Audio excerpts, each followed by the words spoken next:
الحمد لله نحمده ونستعينه ونستغفره ونعوذ بالله من شرور أنفسنا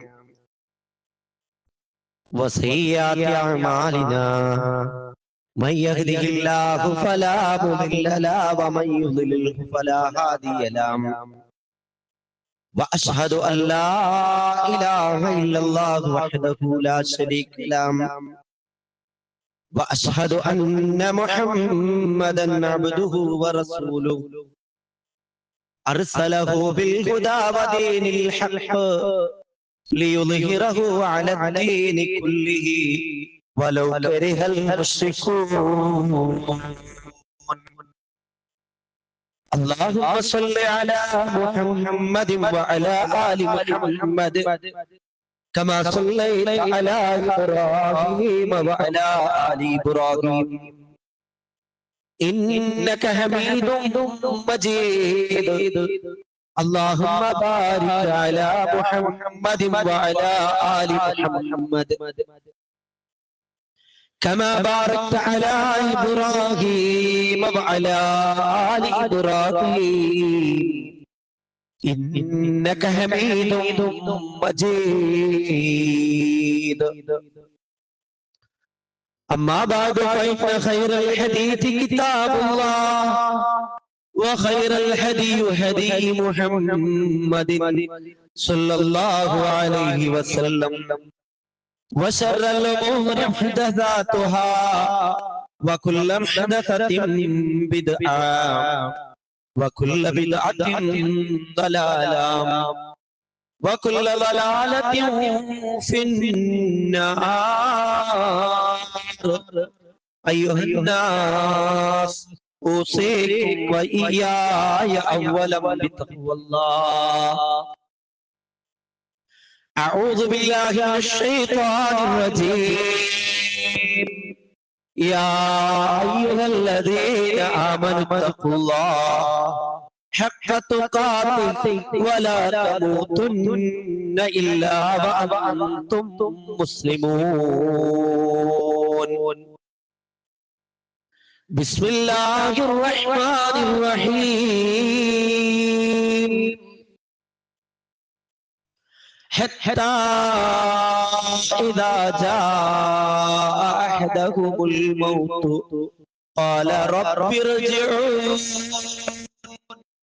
لعلي أعمل صالحا فيما ترك كلا إنها كلمة هو قائلها ومن ورائهم برزخ إلى يوم يبعثون. فإذا نفخ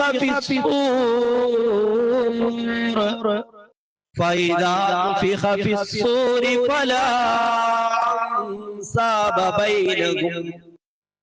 فلا أنساب بينهم يومئذ ولا يتساءلون.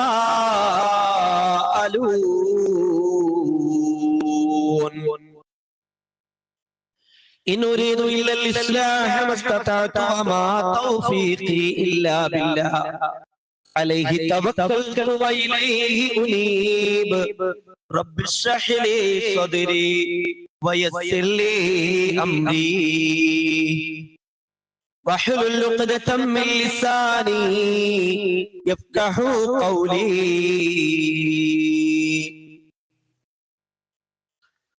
സ്നേഹമുള്ള സത്യവിശ്വാസി വിശ്വാസിനികളെ,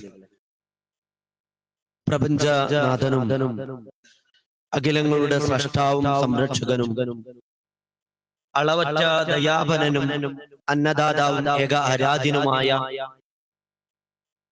അള്ളാഹുവിനെ ഭയപ്പെട്ട് ജീവിക്കണമേ എന്ന് എന്നെയും അതുപോലെ നിങ്ങളെ ഏവരെയും ഉപദേശിക്കുകയാണ്, വസിയത്ത് ചെയ്യുകയാണ്. ജീവിതത്തിലുടനീളം അള്ളാഹുവിന്റെയും പ്രവാചകൻ മുഹമ്മദ് മുസ്തഫ റസൂൽ കരീം സ്വല്ലല്ലാഹു അലൈഹി വസല്ലമയുടെയും കൽപ്പനാ നിർദ്ദേശങ്ങൾ പാലിച്ച് ജീവിക്കുന്ന യഥാർത്ഥ മുത്തഖീങ്ങളിൽ ഉൾപ്പെടാൻ നാം ശ്രമിക്കുക. പടച്ച തമ്പുരാൻ അങ്ങനെയുള്ളവരിൽ നമ്മെ ഏവരെയും ഉൾപ്പെടുത്തി അനുഗ്രഹിക്കുമാറാകട്ടെ. വിശുദ്ധ ഖുർആൻ വളരെ ശ്രദ്ധേയമായ 23-ാം അധ്യായം സൂറത്തുൽ മുഅ്മിനൂനിലെ 99 മുതൽ തുടങ്ങുന്ന 2-3 വചനങ്ങളാണ് ഇന്നത്തെ ഒരു ചെറിയ സമയ ചിന്തയ്ക്ക് വേണ്ടി, ആലോചനയ്ക്ക് വേണ്ടി, നമ്മുടെ ഏവരുടെയും ചെറിയൊരു പഠനത്തിന് വേണ്ടി ഞാൻ ആദ്യമേ ഓതിക്കേൽപ്പിച്ചത്. ഈ ലോക ജീവിതത്തിലേക്ക് കണ്ണു ചിമ്മി കൈകൾ കൂട്ടിപ്പിടിച്ച് കരഞ്ഞുകൊണ്ട് ഒരു ദിനം പിറന്നു വീണവരാണ് നാം ഏവരും. തികച്ചും ഒന്നുമല്ലായ്മയിൽ നിന്നും ഒന്നുമില്ലാതെയുമാണ്, ആരാരും ആകാതെയാണ്, ഒന്നിനും കഴിയാത്തവരായാണ് ഈ ലോകത്തേക്ക് നാം കടന്നു വന്നത്. ആരാലും അറിയപ്പെടാതെ, ഒന്നിനും കഴിയാതെ, ഒന്നുമില്ലാതെ ഈ ലോകത്തേക്ക് കടന്നു വന്ന നമുക്ക് ഇനി ശൈശവവും അതുപോലെ തന്നെ കൗമാരവും യുവത്വവും വാർദ്ധക്യവും കഴിഞ്ഞോ അല്ലെങ്കിൽ അതിനുശേഷമോ അതിനിടയ്ക്ക് എപ്പോഴോ പടച്ച തമ്പുരാന്റെ അടുക്കലേക്ക് ഒരു മടക്കവുമുണ്ട്. വിശുദ്ധ ഖുർആൻ അല്ലാഹു പറഞ്ഞതുപോലെ ഖുൽ ഇന്നൽ മൗതല്ലദീ തഫിറൂന മിൻഹു ഫഇന്നഹു മുലാഖീകും ثم تردون إلى عالم الغيب والشهادة فينبئكم بما كنتم تعملون. എന്താ അല്ലാഹു പറഞ്ഞത്? ഖുൽ നബിയേ പറയ്, ജനങ്ങൾക്ക് പഠിപ്പിച്ചു കൊടുക്ക്, അവർക്ക് ബോധം നൽക്. ഇന്നൽ മൗതല്ലദീ തഫിറൂന മിൻഹു, നിങ്ങൾ ഓടുന്ന, നിങ്ങൾ പേടിക്കുന്ന മരണമുണ്ടല്ലോ, അത് നിങ്ങളെ പിടികൂടുക തന്നെ ചെയ്യും. ثم تردون إلى عالم الغيب والشهادة فينبئكم بما كنتم تعملون. പിന്നീട് ദൃശ്യവും അദൃശ്യവും അറിയുന്ന പരമോന്നതനായ പടച്ച തമ്പുരാന്റെ അടുക്കലേക്ക് നിങ്ങളുടെ പ്രവർത്തനവുമായി നിങ്ങളെ മടക്കുന്നതാണ്. എന്നിട്ട് അല്ലാഹു പറഞ്ഞു ഫയുനബ്ബിഉകും ബിമാ കുൻതും തഅമലൂൻ, നിങ്ങൾ ഓരോരുത്തരും ചെയ്ത പ്രവർത്തനങ്ങളെ കുറിച്ച് കൃത്യമായി നിങ്ങൾക്ക് വിവരമറിയിക്കുമെന്നാണ്. സുഹൃത്തുക്കളെ, നാം ഒന്നുമല്ലാത്തവരായി, ഒന്നിനും കഴിയാത്തവരായി പിറന്നു വീണവരാണ്. ഇന്ന് പലപ്പോഴും പലരാലും ആദരിക്കപ്പെടുന്ന, പലരാലും ബഹുമാനിക്കപ്പെടുന്ന സ്ഥാനമാനത്തെത്തിയെങ്കിൽ നമ്മുടെ മുൻകാലഘട്ടത്തെ കുറിച്ച്, നമ്മുടെ ചെറുപ്പത്തെ കുറിച്ച്, നമ്മുടെ വളർച്ചയുടെ ഓരോ ഘട്ടങ്ങളെ കുറിച്ചും വിശുദ്ധ ഖുർആൻ നമുക്കറിയിച്ചു തരുമ്പോ അതെന്താണ് സൂചിപ്പിക്കുന്നത്? നാം ആരായിരുന്നു എന്ന ഒരു തിരിച്ചറിവിലൂടെ നമ്മെ പടിപടിയായി എത്തിച്ചു കൊണ്ടുവന്ന ഈ ഒരു അവസ്ഥയിലേക്ക് നമ്മെ എത്തിച്ച ആ പടച്ച തമ്പുരാനെ തിരിച്ചറിയാൻ വിശുദ്ധ ഖുർആനിലൂടെ നമ്മുടെ വളർച്ചയുടെ ഘട്ടങ്ങളെ അല്ലാഹു പരിചയപ്പെടുത്തുന്നു. വിശുദ്ധ ഖുർആൻ 23-ാം അധ്യായം സൂറത്തുൽ മുഅ്മിനൂനിലൂടെ അല്ലാഹു പറഞ്ഞു വലഖദ് ഖലഖനൽ ഇൻസാന മിൻ സുലാലത്തിൻ മിൻ തീൻ ثم جعلناه نطفة في قرار مكين ثم خلقنا النطفة علقة فخلقنا العلقة مضغة فخلقنا المضغة عظاما فكسونا العظام لحما ثم أنشأناه خلقا آخر فتبارك الله أحسن الخالقين. അതെ, നമ്മുടെ ഏവരുടെയും മാതാവിന്റെ ഗർഭാശയത്തിൽ അല്ലാഹു നമ്മെ വളർത്തിക്കൊണ്ടുവന്ന, സൃഷ്ടിച്ച ആ ഒരു ഘട്ടത്തെ കുറിച്ച് അല്ലാഹു പരിചയപ്പെടുത്തി തരുകയാണ്. നീ ഒരു ഇന്ദ്രിയത്തുള്ളിയായിരുന്നു, എന്നിട്ട് നിന്നെ ഭദ്രമായ ഒരു താവളത്തിലാക്കി എന്നാണ്. പിന്നെയോ പിന്നീട് ആ ഇന്ദ്രിയത്തുള്ളിയെ അലക്കത്തൻ, ഒരു രക്തക്കട്ടയാക്കി മാറ്റി. പിന്നീട് ആ രക്തക്കട്ടയെ മാംസപിണ്ഡമാക്കി. പിന്നീട് ആ മാംസത്തെ എല്ലുകളാക്കി മാറ്റി. പിന്നീട് ആ എല്ലുകളെ മാംസം കൊണ്ട് പൊതിഞ്ഞു. പിന്നീട് ഉത്കൃഷ്ടനായ മനുഷ്യ സൃഷ്ടിയായി പടച്ച തമ്പുരാൻ നിന്നെ വളർത്തിക്കൊണ്ടുവന്നു എന്നാണ്. സുഹൃത്തുക്കളെ, നമ്മുടെ ഓരോരുത്തരുടെയും നാം കടന്നു വന്ന വഴിയെ കുറിച്ചാണ് വിശുദ്ധ ഖുർആൻ പറഞ്ഞു തരുന്നത്. ഈ വഴിയെ മനസ്സിലാക്കുമ്പോ ഇന്ന് നാം ഏതെങ്കിലും സ്ഥാനമാനത്താണെങ്കിൽ നാം ഒന്നുമല്ലാതെ ഒരു കാലഘട്ടത്തെ പടച്ച തമ്പുരാൻ പരിചയപ്പെടുത്തി തരുമ്പോ ആ സൃഷ്ടികർത്താവായ പടച്ച തമ്പുരാൻ നമുക്ക് നൽകിയ അനുഗ്രഹങ്ങളെ കുറിച്ച് തിരിച്ചറിയാൻ, നമുക്ക് നൽകിയ നിഅമത്തുകളെ മനസ്സിലാക്കാൻ നാം ഉപയോഗിക്കേണ്ടതുണ്ട്. വിശുദ്ധ ഖുർആൻ 22-ാം അധ്യായം സൂറത്തുൽ ഹജ്ജിൽ അല്ലാഹു പറഞ്ഞു, യാ അയ്യുഹന്നാസ്, അല്ലയോ ജനങ്ങളെ, ഇൻ കുൻതും ഫീ റൈബിൻ മിനൽ ബഅസ്, ഉയർത്തെഴുന്നേൽപ്പിന്റെ നാളിൽ നിങ്ങൾക്ക് സംശയമുണ്ടോ? പലപ്പോഴും കർമ്മങ്ങൾ ചെയ്യാൻ നാം പുറകിലായി മാറുന്നത്, നന്മ കാണുമ്പോ ആ നന്മയിലേക്ക് മത്സര്യ ബുദ്ധിയോടെ കടന്നു ചെല്ലാൻ നമുക്ക് സാധിക്കാത്തത് പരലോകത്ത് കിട്ടുമെന്ന പ്രതീക്ഷയില്ലാത്തത് കൊണ്ട്. എന്നാ പടച്ചോൻ പറയാ, വിശ്വാസികളായി മുഅ്മിനീങ്ങളായി അറിയപ്പെടുന്ന നമ്മെ റബ്ബ് വിശുദ്ധ ഖുർആനിലൂടെ പഠിപ്പിക്കുകയാണ്. എന്ത്? യാ അയ്യുഹന്നാസ്, നമ്മെ മാത്രമല്ല ഈ ഭൂമി ലോകത്തെ സകല ജനങ്ങളെയും അല്ലാഹു പഠിപ്പിക്കുക, അല്ലയോ ജനങ്ങളെ, ഇൻ കുൻതും ഫീ റൈബിൻ മിനൽ ബഅസ്, ഉയർത്തെഴുന്നേൽപ്പിന്റെ നാളിൽ നിങ്ങൾക്ക് സംശയമുണ്ടെങ്കിൽ, ഫഇന്നാ ഖലഖനാകും മിൻ തുറാബ്, നിങ്ങളെ മണ്ണിൽ നിന്ന് സൃഷ്ടിച്ചവനാണ്, നിങ്ങളെ മണ്ണിൽ നിന്ന് സൃഷ്ടിച്ചവനാണ് നിങ്ങളോട് പറയുന്നത്. തുള്ളിയിൽ നിന്ന്, പിന്നീട് രക്തക്കട്ടയിൽ നിന്ന്, പിന്നീട് രൂപമുള്ളതോ ഇല്ലാത്തതോ എന്ന് കൃത്യമായി പറയുക സാധ്യമല്ലാത്ത ഒരു അവസ്ഥയിലൂടെ നിന്നെ കൊണ്ടുവന്നു എന്നാണ്. എന്നിട്ട് അല്ലാഹു പറഞ്ഞു, വനുഖിറു ഫിൽ അർഹാമി മാ നശാഉ ഇലാ അജലിൻ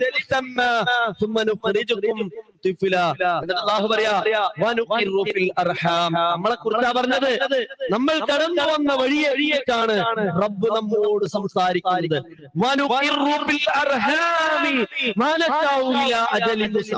പിന്നീട് നമ്മളെയൊക്കെ ഒരു താവളത്തിൽ അല്ലാഹു വളർത്തിക്കൊണ്ടുവന്നു എന്നാണ്. എങ്ങനെ? ഞാൻ കാലമത്രയും നിന്നെ അവിടെ വളർത്തിക്കൊണ്ടുവന്നു മാതാവിന്റെ ഗർഭാശയത്തിൽ നിന്റെ ഓരോ അവയവങ്ങളെയും റബ്ബ് ചിത്രീകരിച്ചു എന്നാണ്. എന്നിട്ട് അല്ലാഹു പറഞ്ഞു, പിന്നീട് നീ ഒരു കുഞ്ഞായി പുറത്തു വന്നു എന്ന്. സുഹൃത്തുക്കളെ, നമ്മളൊക്കെ കടന്നു വന്ന വഴിയെയാണ് അല്ലാഹു സംസാരിക്കുന്നത്. നമ്മളിപ്പോ ഒരു പക്ഷേ അധ്യാപകരാകാം, അല്ലെങ്കിൽ ഒരു എഞ്ചിനീയർ ആകാം, അല്ലെങ്കിൽ ഒരു ഡോക്ടർ ആകാം, അല്ലെങ്കിൽ വലിയ ബിസിനസ്മാൻ ആകാം. എന്നാൽ നാം ഒന്നുമല്ലാതിരുന്ന കാലഘട്ടത്തെ കുറിച്ച് പടച്ച തമ്പുരാൻ സംസാരിക്കുമ്പോ ഇന്ന് ആ വലിയ സ്ഥാനമാനങ്ങളിൽ അഹങ്കരിക്കാൻ നാം ആയിട്ടില്ല എന്നൊരു കൃത്യമായ അറിവിലേക്കാണ് പടച്ച തമ്പുരാൻ ഈ കാര്യങ്ങളെ പറഞ്ഞു തരുന്നത്. എന്നിട്ടോ അല്ലാഹു പറയാ, ഇനി നമുക്ക് തിരിച്ചു പോക്കുണ്ട് എന്നാണ്.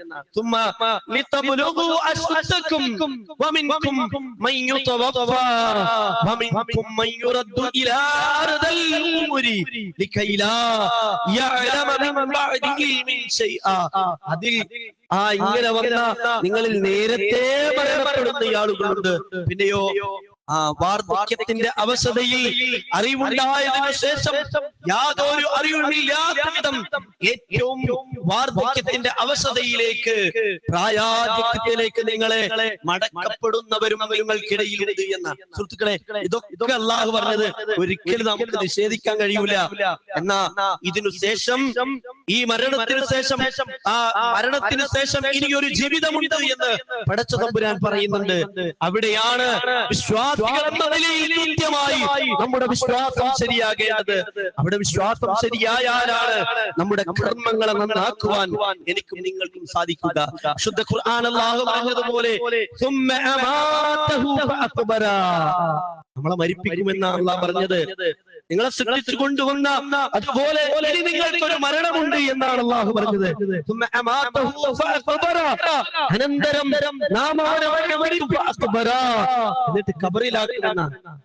ഇത് നമ്മൾ ഇന്നലെ കേൾക്കുമ്പോ നമുക്കിടയിൽ നിന്ന് നമുക്ക് പ്രിയപ്പെട്ട പല ആളുകളും മരണപ്പെട്ട ഓരോ സന്ദർഭത്തെ കുറിച്ച് നമ്മൾ ചിന്തിക്കുക. പക്ഷേ അപ്പോഴും നമ്മുടെ മരണത്തെ കുറിച്ചോ നമ്മുടെ മരണത്തെ കുറിച്ചോ നമുക്ക് ചിന്ത കടന്നു വരുന്നില്ല. ഒരു വിശ്വാസി എന്ന നിലയ്ക്ക് നമ്മുടെ മരണത്തെക്കുറിച്ചും നമ്മുടെ മരണാനന്തര ജീവിതത്തെക്കുറിച്ചും എല്ലാമാണ് ഈ മരണത്തെക്കുറിച്ചും അതുപോലെ തന്നെ റബ്ബിന്റെ കോടതിയിലേക്ക് എഴുന്നേൽപ്പിക്കുന്നതിനെ കുറിച്ചും എല്ലാം പറയുമ്പോ നമുക്ക് ഓർമ്മ വരേണ്ടത് അല്ലാഹു പറയാ അനന്തരം അവനെ മരിപ്പിക്കും പിന്നീട് ഞാൻ ഉദ്ദേശിക്കുമ്പോ അവനെ തിരിച്ചു കൊണ്ടുവരുമെന്നാണ്. സുഹൃത്തുക്കളെ, ആ തിരിച്ചു കൊണ്ടുവരുന്ന ആ ഒരു അവസ്ഥയിൽ രക്ഷപ്പെടണോ? ആ രക്ഷപ്പെടണമെങ്കിൽ അങ്ങനെ രക്ഷപ്പെടണമെങ്കിൽ ഈ ജീവിതത്തെ നന്മകൾ കൊണ്ട് പുണ്യങ്ങൾ കൊണ്ട് ധന്യമാക്കാൻ എനിക്ക് നിങ്ങൾക്കും സാധിക്കേണ്ടതുണ്ട്. അതിന് വിലപ്പെട്ട പല നിർദ്ദേശങ്ങളും ഉപദേശങ്ങളും വിശുദ്ധ ഖുർആനിലൂടെ അതുപോലെ തന്നെ വിശുദ്ധ ഹദീസിലൂടെ അല്ലാഹു പ്രവാചകൻ പഠിപ്പിക്കുന്നുണ്ട്. സ്വർഗനരകങ്ങളെ കുറിച്ച് പറഞ്ഞു തരുന്നത് ആ പരലോകത്തെ കുറിച്ച് നമുക്ക് ചിന്തയുണ്ടാകാനാണ്. അതുപോലെ തന്നെ വിചാരണയെ കുറിച്ച് പറഞ്ഞു തരുന്നത് പരലോകത്തെ കുറിച്ച് ചിന്തയുണ്ടാകാനാണ്.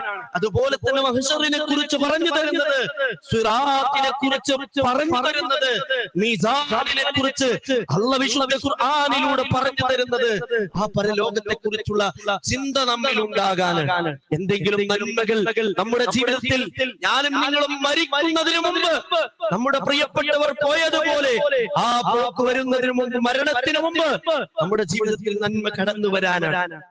ശുദ്ധ ഖുർആൻ, ശുദ്ധ ഹദീസ്, അതിന് വിലപ്പെട്ട റസൂലുള്ളാഹി സ്വല്ലല്ലാഹു അലൈഹി വസല്ലമയുടെ 5 പ്രധാനപ്പെട്ട ഉപദേശങ്ങളുണ്ട്. 5 പ്രധാനപ്പെട്ട ഉപദേശങ്ങൾ സമ്പന്നമായി നാം കാണുന്ന എന്നാൽ കാണേണ്ടുന്നതായ ഒരു 5 ഘട്ടങ്ങൾ നമ്മുടെ ജീവിതത്തിലുണ്ട്. അതെന്താണെന്നറിയോ? അത് നമ്മുടെ ജീവിതത്തിൽ ലഭിക്കുന്ന യുവത്വമാണ്. മറ്റൊന്ന് നമുക്ക് ഉള്ള ആരോഗ്യമാണ്. അതേപോലെ തന്നെ നമുക്ക് റബ്ബ് നൽകിയ സമ്പത്താണ്. അതുപോലെ തന്നെ നമുക്ക് റബ്ബ് നൽകിയ ഒഴിവ് സമയമാണ്. ഈ വിലപ്പെട്ട നമ്മുടെ ജീവിതമാണ്. ഇതിനെ നന്മകൾ കൊണ്ട് സമ്പന്നമാക്കാൻ, ധന്യമാക്കാൻ നമുക്ക് സാധിച്ചാൽ പരലോകത്ത് നമുക്ക് രക്ഷയുണ്ട് എന്നാണ് റസൂലുള്ളാഹി സ്വല്ലല്ലാഹു അലൈഹി വസല്ലം പഠിപ്പിക്കുന്നത്. റസൂലുള്ളാഹി സ്വല്ലല്ലാഹു അലൈഹി വസല്ലം ഒരു സ്വഹാബിയെ ഉപദേശിച്ചുകൊണ്ട് പറയാ, റസൂലുള്ളാഹി സ്വല്ലല്ലാഹു അലൈഹി വസല്ലം ലിറജുലിൻ വഹുവ യഅലുഹു, ഒരു സ്വഹാബിയെ ഉപദേശിച്ചുകൊണ്ട് പറയാ, ആ ഉപദേശം ഇന്ന് ആ സ്വഹാബിക്കല്ല, ഈ കേൾക്കുന്ന ഈ മനസ്സിലാക്കാൻ ശ്രമിക്കുന്ന നമുക്കുള്ള ഉപദേശമാണ്. എന്താ റസൂൽ പഠിപ്പിച്ചത്? 5 കാര്യങ്ങൾ നിന്റെ ജീവിതത്തിൽ കടന്നു വരുന്നതിന് മുമ്പ്, 5 കാര്യങ്ങൾ നിന്റെ ജീവിതത്തിൽ കിട്ടുമ്പോൾ ഫലപ്രദമായി അതിനെ നന്മയിൽ ഉപയോഗിച്ചു എന്ന്. അതിലൊന്ന് പറഞ്ഞത് നിന്റെ യുവത്വത്തെ നീ നന്മയിൽ ഉപയോഗിക്കണമെന്നാണ്. അത് വാർദ്ധക്യത്തിലേക്ക് വഴിമാറുന്നതിന് മുമ്പ്, വാർദ്ധക്യമാകുന്നതിന് മുമ്പ് നന്മയിൽ ചടുലമായി സഞ്ചരിക്കാൻ കഴിയുമ്പോ ആ നന്മയിൽ പോകുന്നവരും നന്മയിൽ സജീവരാകാൻ നാം ശ്രമിക്കേണ്ടവരുമാണ് എന്ന് വിശ്വാസികൾ എന്ന നിലക്ക് നമ്മളോട് മനസ്സിലാക്കാനാണ് റസൂൽ പഠിപ്പിച്ചത്. അടുത്ത് പറഞ്ഞത് എന്താണെന്നറിയോ? നിനക്ക് രോഗം പ്രാപിക്കുന്നതിന് മുമ്പ്, രോഗം വരുന്നതിന് മുമ്പ്, ആരോഗ്യമുള്ള സമയത്ത് നീ നന്മയിൽ അത് ഉപയോഗിച്ചോ എന്നാണ്. ആദ്യം പറഞ്ഞു നിന്റെ യുവത്വം വാർദ്ധക്യമാകുന്നതിന് മുമ്പ് ഉപയോഗിച്ചോ, നന്മയിൽ ഉപയോഗിച്ചോ. യുവത്വത്തിൽ എന്ത് ചെയ്യാ? നന്മയിൽ കുറെ നന്മകൾ വാരിക്കൂട്ടാൻ നമുക്ക് സാധിക്കും. വാർദ്ധക്യത്തിലുള്ളതിനേക്കാൾ കൂടുതൽ ചെയ്യാൻ സാധിക്കും. എന്നാ ആ വാർദ്ധക്യത്തെയാണ് പലപ്പോഴും യുവാക്കൾ കാത്തിരിക്കുന്നത്. അടുത്തത് പറഞ്ഞത് നിനക്ക് സമ്പത്തുണ്ടാകുമ്പോൾ ദാരിദ്ര്യത്തിന് മുമ്പ് സമ്പത്തിന് നന്മയിൽ ഉപയോഗിച്ചോ എന്നാണ്. അടുത്ത പറഞ്ഞത് നിനക്ക് തിരക്ക് വരുന്നതിന് മുമ്പ് ഒഴിവ് സമയത്ത് കൃത്യമായി നന്മയിൽ ഉപയോഗിച്ചോ എന്നാണ് പഠിപ്പിച്ചത്. നിന്റെ മരണം വന്നെത്തുന്നതിന് മുമ്പ് നിന്റെ ജീവിതത്തെ ഫലപ്രദമായി നന്മയിൽ ഉപയോഗിക്കണമെന്നാണ്. അതിലൊന്നെന്താ പറഞ്ഞത്? എന്നാ പലപ്പോഴും യുവാക്കള് വാർദ്ധക്യം കാത്തിരിക്കുക, കുറച്ചൊക്കെ പ്രായമാകട്ടെ, കുറച്ചൊക്കെ വയസ്സാകട്ടെ, എന്നിട്ട് പള്ളിയിൽ ഒതുങ്ങിക്കൂടാം, എന്നിട്ട് ഖുർആനുമായി ബന്ധം ഉണ്ടാകാം, അതേപോലെ തന്നെ എന്നിട്ട് നന്മയിൽ സജീവമാകാം എന്നാണ് പലപ്പോഴും പ്രതീക്ഷിക്കുന്നത്. അള്ളാഹു പറഞ്ഞില്ലേ,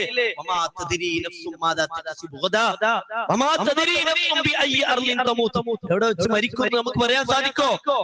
നമ്മളെപ്പോലെ നമ്മുടെ അതേ പ്രായമുള്ള എത്ര ചെറുപ്പക്കാരാണ്, നമ്മുടെ എത്ര കൂട്ടുകാരാണ് നാം പ്രതീക്ഷിക്കാതെ, നാം നിരക്കാത്ത നേരത്ത് നമ്മോട് മരണത്തോടു കൂടി വിട പറഞ്ഞത്. നമ്മൾ അതിനെ കുറിച്ചൊന്ന് ആലോചിക്കണം. റബ്ബിന്റെ അടുക്കലേക്ക് നമുക്ക് മടക്കമുണ്ട് എന്ന ഒരു ചിന്ത വേണം. റസൂലുള്ളാഹി സ്വല്ലല്ലാഹു അലൈഹി വസല്ലം പറഞ്ഞു, 7 പേർക്ക് അല്ലാഹുവിന്റെ അർശിന്റെ തണൽ ലഭിക്കും എന്ന് പറഞ്ഞിടത്ത് അല്ലാഹുവിന്റെ റസൂൽ പഠിപ്പിച്ചു, അല്ലാഹുവിന്റെ മാർഗ്ഗത്തിൽ യുവത്വത്തിൽ നന്മകൾ ചെയ്തവൻ അവനെന്താണ് അല്ലാഹുവിന്റെ അർശിന്റെ തണൽ ലഭിക്കുമെന്ന്. രണ്ടാമത്തെ കാര്യം പറഞ്ഞു, രോഗത്തിന് മുമ്പ് ആരോഗ്യത്തെ ഫലപ്രദമായി ഉപയോഗിക്കാൻ. പലപ്പോഴും എന്തെങ്കിലും ഒരു ബ്ലഡിന്റെ റിസൾട്ട് വരുമ്പോഴാണ്, അല്ലെങ്കിൽ മറ്റെന്തെങ്കിലും റിസൾട്ട് വരുമ്പോഴാണ് നമ്മൾ മാരകമായ രോഗത്തിലാണെന്ന് അറിയുന്നത്. പിന്നെ ഭയപ്പെടുകയാണ്, പിന്നീട് നമ്മുടെ അവസ്ഥകൾ പരിപൂർണമായും മാറുകയാണ്. സുഹൃത്തുക്കളെ ആലോചിക്കുക. പല ആളുകളും നമുക്ക് പ്രിയപ്പെട്ട നമുക്കറിയുന്ന പല ആളുകളും ഇന്ന് രോഗികളാണ്.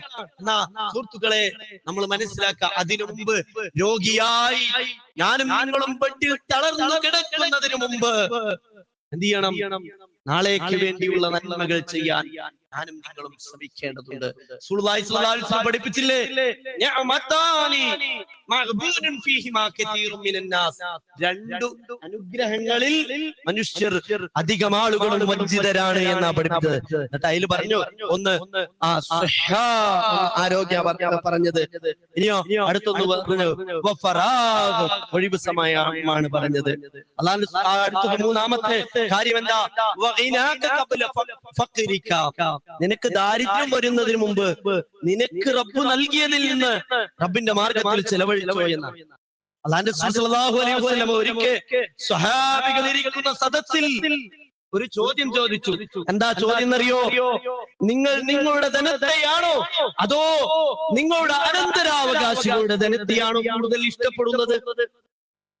അല്ലാഹുവിന്റെ റസൂൽ സ്വല്ലല്ലാഹു അലൈഹി വസല്ലമയോട് സ്വഹാബികൾ പറഞ്ഞു, എന്താ പറഞ്ഞത്? അല്ലാഹുവിന്റെ റസൂലേ, നമ്മുടെ സ്വന്തം ധനത്തെ അല്ലാതെ ആരെങ്കിലും അനന്തരാവകാശികളുടെ ധനത്തെ ഇഷ്ടപ്പെടുവോ? ഞങ്ങളൊക്കെ ഞങ്ങളുടെ സ്വന്തം ധനത്തെയാണ് ഞങ്ങൾ കൂടുതൽ ഇഷ്ടപ്പെടുന്നത്. അപ്പൊ റസൂല് ഒരു വലിയ സത്യം, ഒരു വലിയ കാര്യം ആ സ്വഹാബത്തിനെ പഠിപ്പിക്കുകയാണ്. എന്താ പഠിപ്പിക്കുന്നത്? എന്താ അറിയോ? നിങ്ങൾ റബ്ബിന്റെ മാർഗത്തിൽ നന്മയിൽ ചെലവഴിച്ച ധനമെന്തോ അതാണ് നിങ്ങളുടെ സ്വന്തം ധനം. എന്നാൽ നിങ്ങൾ നന്മയുടെ മാർഗത്തിൽ ചിലവഴിക്കാതെ പിടിച്ചു വെച്ചതുണ്ടല്ലോ, അത് നിന്റെ കാലശേഷം നീ അനന്തരാവകാശികൾക്കായി മാത്രം ബാക്കി വെക്കുന്നതാണ് എന്നാ പഠിപ്പിച്ചത്.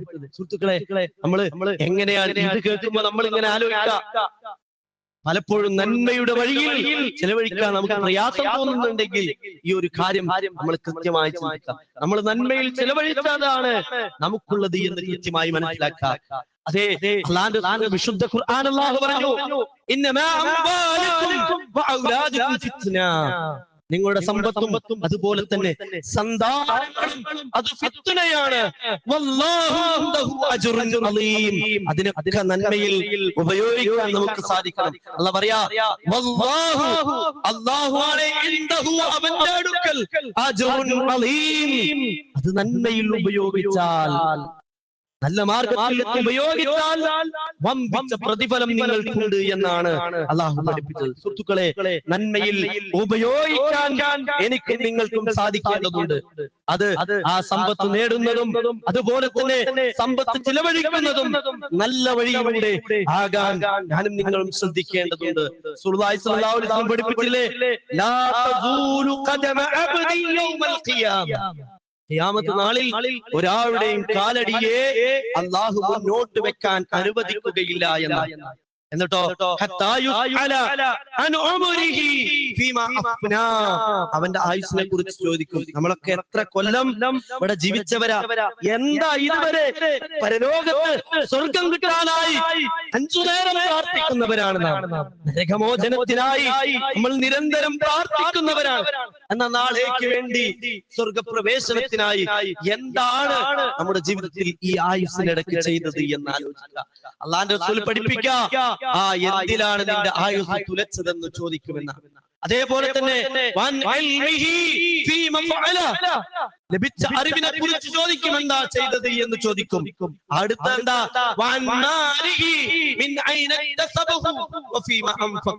ധനത്തെ കുറിച്ച് ചോദിക്കും. എവിടുന്നാ കിട്ടിയത്, എവിടുന്നാ നേടിയത്, ഏതിലാണ് ചിലവഴിച്ചതെന്ന് റബ്ബ് ചോദിക്കുമെന്നാണ്. ഇനിയോ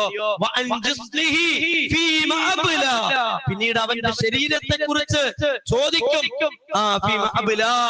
അതിനെ എന്തിലാണ് നീ ഉപയോഗിച്ച് ചെയ്യിപ്പിച്ചത് എന്ന് ചോദിക്കുമെന്ന്. സുഹൃത്തുക്കളെ, ഭയപ്പെടുക, നാം നാളേക്ക് വേണ്ടി പ്രവർത്തിക്കുക. അടുത്തത് അല്ലാഹുവിന്റെ റസൂൽ 4-ാമത്തെ പറഞ്ഞത്, നിനക്ക് തിരക്ക് വരുന്നതിന് മുമ്പ് ഒഴിവ് സമയത്ത് കൃത്യമായി ഉപയോഗിക്കണമെന്ന്. ഇന്ന് സമയം പോകാനായിട്ട് പല ആളുകളും ചായക്കടകളിലും അങ്ങാടികളിലുമാണ്. അതേപോലെ തന്നെ സ്ത്രീകൾ സിനിമകൾക്കും സീരിയലുകൾക്കും മാറി മാറി കാണുന്ന വീഡിയോകൾക്കും വാർത്തകൾക്കും പിന്നിലാണ്. ഇന്ന് എല്ലാവരുടെയും കഥ അങ്ങനെയാ. മൊബൈൽ തുറക്കുക, കണ്ട വാർത്ത തന്നെ, കണ്ട വീഡിയോ തന്നെ, അതേപോലെ തന്നെ കണ്ട തമാശ തന്നെ കണ്ടുകൊണ്ട് ചിരിക്കുന്ന അവസ്ഥ. എന്താ, ഇവിടെ നമ്മുടെ ആയുസ്സിനെ തുലച്ചു കളയുകയാണ്. അല്ലാഹുവിന്റെ റസൂൽ പഠിപ്പിച്ചു, നിനക്ക് തിരക്ക് വരുന്നതിന് മുമ്പ് കിട്ടുന്ന ഒഴിവ് സമയം ഫലപ്രദമായി ഉപയോഗിച്ചോ എന്ന്. അടുത്തത് പഠിപ്പിച്ചത് 5-ാമത്തെ കാര്യം, അടുത്ത് പഠിപ്പിച്ചത് മരണം വന്നെത്തുന്നതിന് മുമ്പ് നിന്റെ ജീവിതത്തെ നന്മയിൽ ഫലപ്രദമായി ഉപയോഗിച്ചു. ഖുർആൻ ഓതേണ്ടവരാരാ? ഖുർആൻ ഓതേണ്ടവർ സ്വർഗത്തിനായി പ്രാർത്ഥിച്ചു കൊണ്ടിരിക്കുന്ന നമ്മളാണ്. ഖുർആനുമായി ബന്ധപ്പെടേണ്ടവർ, ഖുർആൻ പഠിക്കേണ്ടവരും അതിന്റെ ആശയത്തെ മനസ്സിലാക്കിക്കൊണ്ട് നന്മയിൽ ചരിക്കേണ്ടവരും വിശ്വാസികളായി മുഅ്മിനിന്റെ പേരിൽ അറിയപ്പെടുന്ന നമ്മളാണ്. എന്നാ ഖുർആനുമായി എത്ര ബന്ധമുണ്ട് നമുക്ക് എന്ന് ഒന്ന് ചെറുതായി ആലോചിച്ച വളരെ കുറവാണ്. ദിവസവും ഖുർആൻ എടുക്കുന്ന സ്വഭാവം നമ്മളിൽ ഉണ്ടാകേണ്ടതുണ്ട്. അതാണ് നമ്മുടെ മാറ്റത്തിന്റെ വഴി എന്ന് തിരിച്ചറിയുക. നാളേക്ക് വേണ്ടി പ്രവർത്തിക്കുക. മരണത്തിന് മുമ്പ് ഈ ജീവിതത്തെ നന്മയിൽ ധന്യമായി ഉപയോഗിക്കുക എന്നാണ് വിശുദ്ധ ഖുർആൻ. അല്ലാഹു പറഞ്ഞില്ലേ, നിങ്ങൾ ഈ ലോകത്തിനാണ് പ്രാധാന്യം നൽകുന്നത്. അല്ലാഹു പറയാ, പരലോകം അതാണ് നിങ്ങൾക്ക് എന്നെന്നും ബാക്കിയായി അവശേഷിക്കുന്ന ഏറ്റവും ഉത്തമമായി ഉള്ളത് എന്നാണ് പടച്ച തമ്പുരാൻ പഠിപ്പിക്കുന്നത്. അതുകൊണ്ട് ഈ ജീവിതത്തിന്റെ കളിയും തമാശകളും വിനോദവുമായി കണക്കാക്കാതെ അല്ലാഹുവിൽ അചഞ്ചലമായ വിശ്വാസത്തോടു കൂടി വിശുദ്ധ ഖുർആൻ അല്ലാഹു പറഞ്ഞതുപോലെ, ഇന്നമൽ ഹയാത്തു ദുനിയാ ലഅബുൻ വലഹുൻ വഇൻ തുഅ്മിനൂ വതത്തഖൂ യുഅതികും ഉജൂറകും. അല്ലാഹ് എന്താ പറഞ്ഞെന്നറിയോ? ഇന്നമൽ ഹയാത്തു ദുനിയാ, ഈ ജീവിതം ലഅബുൻ വലഹു, കളിയും വിനോദവുമാണ്. അതുകൊണ്ട് ഈ കളിയെയും വിനോദത്തെയും നിങ്ങൾ മനസ്സിലാക്കിയിട്ട് നിങ്ങൾ യഥാർത്ഥ വിശ്വാസികളായി വിശ്വസിക്കുക, റബ്ബിനെ ഭയപ്പെട്ടുകൊണ്ട് ഓരോ നിമിഷവും ഈ ഭൂമിയിൽ ജീവിക്കുക. എന്നാ നിങ്ങൾ പ്രതീക്ഷിക്കുന്ന ആ സ്വർഗമാകുന്ന അല്ലാഹുവിന്റെ പ്രതിഫലം നിങ്ങൾക്ക് പൂർണ്ണമായി നൽകുമെന്ന. സുഹൃത്തുക്കളെ, ആ സ്വർഗം കിട്ടാനായി പ്രയത്നിക്കുന്ന പ്രാർത്ഥിക്കുന്നതാം ഈ ജീവിതത്തെ നന്മയിൽ ധന്യമാക്കാൻ ശ്രമിക്കുക. പടച്ച തമ്പുരാൻ അങ്ങനെയുള്ള നല്ലവരിൽ നമ്മെ ഏവരെയും ഉൾപ്പെടുത്തി അനുഗ്രഹിക്കുമാറാകട്ടെ.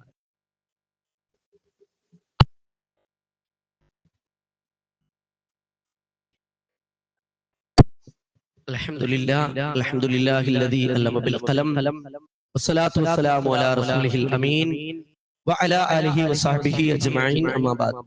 അയ്യുഹന്നാസ് ഉസീകും വയ്യായ ثانيا بتقوى الله. أعوذ بالله من الشيطان الرجيم. بسم الله الرحمن الرحيم. യാ അയ്യുഹല്ലദീന ആമനു തഖുല്ലാഹ ഹഖ തുഖാതിഹി വലാ തമൂതുന്ന ഇല്ലാ വഅൻതും മുസ്ലിമൂൻ.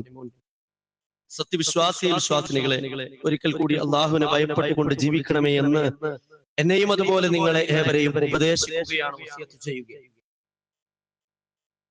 ഈ ജീവിതം ഏതു നിമിഷവും നമ്മിൽ നിന്ന് അവസാനിക്കാനുള്ള ഒരു വിശ്വാസി എന്ന നിലക്ക് പരലോകത്തെയാണ് നാം പ്രതീക്ഷിക്കേണ്ടതും ഏറ്റവും ശ്രേഷ്ഠമായി കാണേണ്ടതും.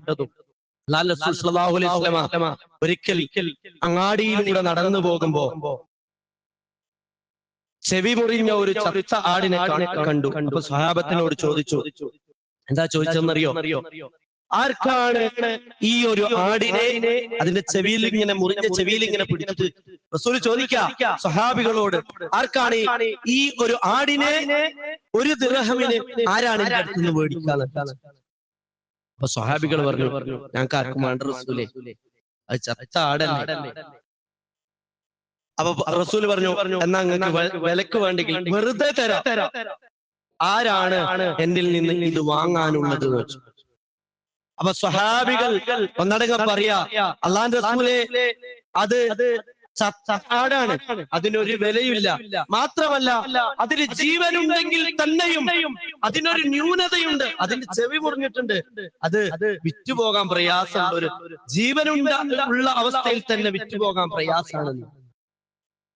അപ്പൊ അള്ളാന്റെ റസൂൽ സ്വല്ലല്ലാഹു അലൈഹി വസല്ലമ ആ ഒരു ഉദാഹരണം വെച്ചുകൊണ്ട് ഈ ലോക ജീവിതത്തെ, ഇവിടെയുള്ള ജീവിതത്തെ പരിചയപ്പെടുത്താം.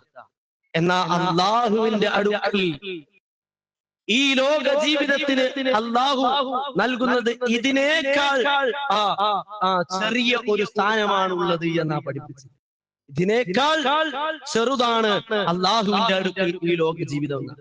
അപ്പോ ഇതിനാ നിങ്ങൾക്ക് എത്ര വിലയുണ്ടോ അത്ര പോലും ഈ ദുനിയാവിലെ വിശ്വാസി എന്ന നിലക്ക് ഇതിന് വില നൽകാൻ പാടില്ല.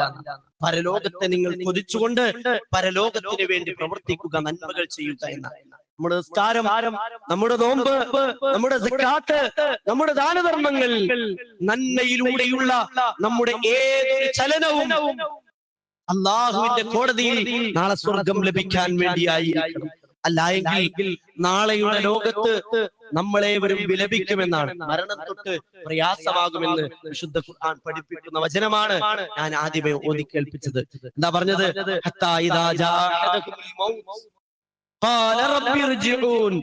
എന്താ അള്ളാഹ് പറഞ്ഞെന്നറിയോ? നിങ്ങളിൽ ഒരാൾക്ക് മരണം വന്നെത്തിയ, വേറെ ആരെ കുറിച്ചല്ല, നമ്മളോട് പറയാ, നിങ്ങൾക്ക് മരണം വന്നെത്തിയാൽ നന്മയിൽ സഞ്ചരിക്കാത്തവൻ, തിന്മയിൽ നടന്നവൻ, അതുപോലെ തന്നെ താൻ തോന്നിത്തരങ്ങളിലും തോന്നിവാസങ്ങളിലും അന്ധവിശ്വാസങ്ങളിലും അനാചാരങ്ങളിലും ശിർക്കൻ ആചാര കർമ്മങ്ങളിലൂടെയും നടന്നവൻ, അവൻ പറയും, അല്ലാഹ് നീ എന്നെ ഒന്ന് മടക്കിക്കൊണ്ടാ എന്ന് മരണത്തിന്റെ വേളയിൽ പറയുമെന്നാണ്. എന്തിനാ മടക്കി തരാൻ പറയുന്നത്? ഞാൻ ചെയ്യാതെ പോയ, എന്റെ മുന്നിൽ കടന്നുപോയ ആ നന്മകൾ ചെയ്യാൻ റബ്ബേ എനിക്ക് അവസരം വേണം എന്ന് അള്ളാഹിനോട് പറയുമെന്നാ. കിട്ടോ? അവസരം കിട്ടൂല എന്നാണ്. അതുകൊണ്ടാണ് വിശുദ്ധ ഖുർആൻ അല്ലാഹു പറഞ്ഞത്, വത്തഖൂ യൗമൻ തുർജഊന ഫീഹി ഇലല്ലാഹ്. നിങ്ങൾ ഒരു ദിവസത്തെ ഭയപ്പെടണം കേട്ടോ. തുർജഊന ഫീഹി ഇലല്ലാഹ്, നിങ്ങളുടെ കർമ്മങ്ങളുമായി റബ്ബിന്റെ അടുക്കലേക്ക് നിങ്ങളെ മടക്കപ്പെടുന്ന ദിവസത്തെ നിങ്ങൾ ഭയപ്പെടണം. സുമ്മ തുവഫാ കുല്ലു നഫ്സിൻ മാ കസബത്, സുമ്മ തുവഫാ കുല്ലു നഫ്സിൻ മാ കസബത്. പിന്നീട് ഓരോരുത്തർക്കും അവരുടെ പ്രവർത്തനങ്ങൾക്കുള്ള പ്രതിഫലം നൽകും. വഹും ലാ യുദ്ലമൂൻ, ഒരിക്കലും അള്ളാഹു അവരോട് അനീതി ചെയ്യുകയില്ല എന്ന്. സുഹൃത്തുക്കളെ, അതുകൊണ്ട് നാളേക്ക് വേണ്ടി, പരലോക വിജയത്തിന് വേണ്ടി നന്മകളിൽ മത്സരിക്കാൻ നാം തയ്യാറാവുക. നമുക്ക് ചുറ്റും രോഗികളുണ്ട്, പ്രയാസപ്പെടുന്നവരുണ്ട്, കഷ്ടത അനുഭവിക്കുന്നവരുണ്ട്. അവരെ എല്ലാം സഹായിക്കലും അവരെ സന്ദർശിക്കലും അവർക്ക് വേണ്ടുന്നതെല്ലാം ചെയ്തു കൊടുക്കലും വിശ്വാസികൾ എന്ന നിലയിൽ നമ്മുടെ ബാധ്യതയാണ്. അതോടൊപ്പം നമ്മുടെ പള്ളിയുമായി ബന്ധപ്പെട്ട എല്ലാ ഓരോ കാര്യങ്ങളും ചെയ്യുക എന്നത് ഈ പള്ളിയുമായി ബന്ധപ്പെട്ട നമ്മുടെ ബാധ്യതയാണ് എന്ന് തിരിച്ചറിയുക. നമ്മുടെ പള്ളിയുടെ പെയിന്റിങ്ങിന്റെ ജോലി നടക്കുകയാണ്. പെയിന്റിങ് നടത്തണമെന്ന് ആഗ്രഹിച്ച് അതിനുവേണ്ടിയുള്ള കളക്ഷൻ ഉണ്ട്. പരമാവധി ആളുകൾ അതുമായി സഹകരിക്കണമെന്ന് അറിയിക്കുക. നേരത്തെ പറഞ്ഞതുപോലെ, ഹദീസിൽ പറഞ്ഞതുപോലെ, റസൂല് പഠിപ്പിച്ചതുപോലെ, നാളേക്ക് വേണ്ടി എന്താണോ ഞാനും നിങ്ങളും നന്മയിൽ ചിലവഴിച്ചത് അത് മാത്രമാണ് നമ്മുടെ ധനം എന്ന് മനസ്സിലാക്കുക. പടച്ച തമ്പുരാൻ അങ്ങനെ നന്മയിൽ മുന്നോട്ട് നീങ്ങുന്ന നല്ലവരിൽ റബ്ബ് നമ്മെ ഏവരെയും ഉൾപ്പെടുത്തി അനുഗ്രഹിക്കുമാറാകട്ടെ. കത്തിയാളുന്ന ഭയാനകമായ നരകത്തിൽ നിന്ന് റബ്ബ് നമ്മെ ഏവരെയും കാത്തുരക്ഷിക്കുമാറാകട്ടെ. മഹനീയ സ്വർഗത്തിൽ റബ്ബ് നമ്മെ ഏവരെയും ഉൾപ്പെടുത്തി അനുഗ്രഹിക്കുമാറാകട്ടെ. നമ്മിൽ നിന്ന് മരിച്ചു കഴിഞ്ഞ സഹോദരങ്ങൾ, ബന്ധുമിത്രാദികൾ, മാതാപിതാക്കൾ, അവരെയും നമ്മെയും അവന്റെ ജന്നാത്തുൽ ഫിർദൗസിൽ ഒരുമിച്ച് കൂട്ടി അനുഗ്രഹിക്കുമാറാകട്ടെ. നമ്മൾ രോഗികളായി കഷ്ടപ്പെടുന്നവരുണ്ട്, അതുപോലെ തന്നെ സാമ്പത്തികമായി പ്രയാസപ്പെടുന്നവരുണ്ട്. അവിടെ എല്ലാവരുടെയും പ്രയാസങ്ങൾ പടച്ച തമ്പുരാൻ ദൂരീകരിച്ചു കൊടുക്കുമാറാകട്ടെ. മാറാരോഗങ്ങളിൽ നിന്നും അപകട മരണങ്ങളിൽ നിന്നും എല്ലാം പടച്ച തമ്പുരാൻ നമ്മെ ഏവരെയും കാത്തുരക്ഷിക്കുമാറാകട്ടെ. അല്ലാഹുമ്മ അഗ്ഫിർ ലിൽ മുഅ്മിനീന വൽ മുഅ്മിനാത്ത് വൽ മുസ്ലിമീന വൽ മുസ്ലിമാത്ത് الأحياء منهم والأموات إنك مجيب الدعوات يا قاضي الحاجات. اللهم أدخل الجنة ونجنا من النار. اللهم أدخل الجنة ونجنا من النار. اللهم أدخل الجنة ونجنا من النار. اللهم أعز الإسلام والمسلمين وأذل الشرك والمشركين. اللهم أعز الإسلام والمسلمين وأذل الشرك والمشركين. اللهم أعز الإسلام والمسلمين وأذل الشرك والمشركين. ربنا آتنا في الدنيا حسنة وفي الآخرة حسنة وقنا عذاب النار. ربنا اصرف عنا عذاب جهنم إن عذابها كان غراما إنها ساءت مستقرا ومقاما. آمين آمين.